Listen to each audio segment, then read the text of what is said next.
Проект „Ученически практики“ се осъществява с финансовата подкрепа на Оперативна програма „Развитие на човешките ресурси“, съфинансирана от Европейския социален фонд на Европейския съюз.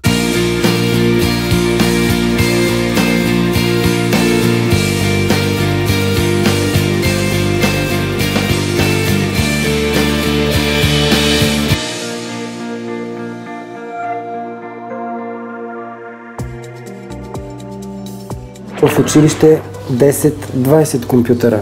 Тези 20 компютъра децата могат да ги сглавят, да ги разглавят сигурно по 50 пъти. Умръзва, нали?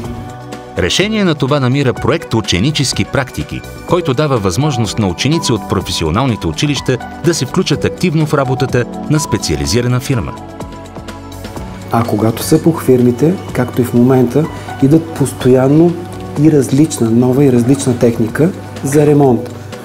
Компютърната система има късо съединение, опитва се да го локализира и да го отстрани. Преходът от училище към истинска работна среда понякога е като скок в дълбокото. Да, все пак нови хора, ново място, нормално, първите една-две седмици, но страшно много разчитаме на наставниците. С подкрепа от професионалистите, те преодоляват трудни ситуации. Някой път, когато погледнеш нещо и не знаеш точно какво трябва да направиш и забиеш, тогава това е стресиращо, но ми показват и бързо се оправям.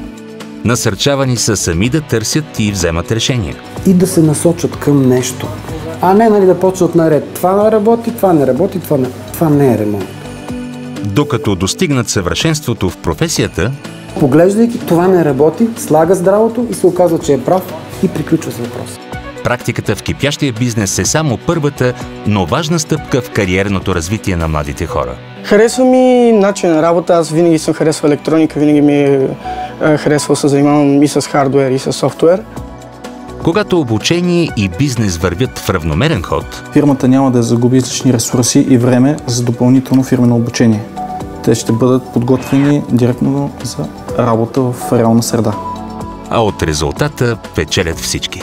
Работодателят може да види знанията и уменията на конкретните ученици и евентуално да ги привлече като работници, след като завършат училище. Проект „Ученически практики“ се осъществява с финансовата подкрепа на Оперативна програма „Развитие на човешките ресурси“, съфинансирана от Европейския социален фонд на Европейския съюз.